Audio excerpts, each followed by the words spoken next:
A summer staple.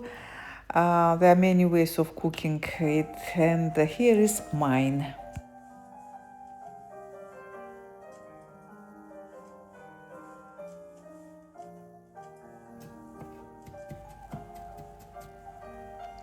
Ideally, of course, cook onion long and slow.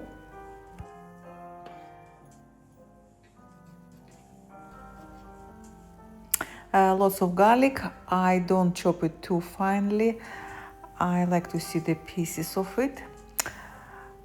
Don't cook spices too long, literally half a minute, and add tomatoes and cook them down before adding peppers and aubergines.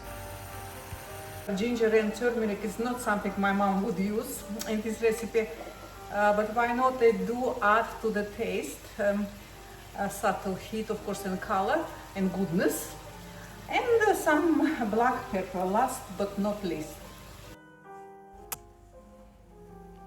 If the aubergines cooked through till absolutely soft, the skin will slide off really easily, and the same for peppers.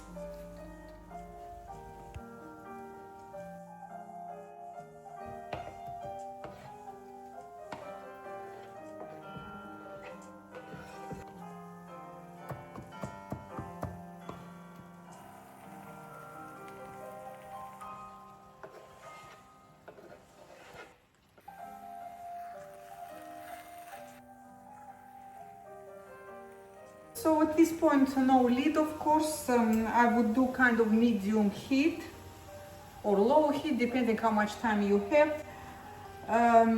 You can cook it for a very little time or for a long time. If you cook it for a long time, obviously it will taste more intense and become more uniform in color and texture, more smooth.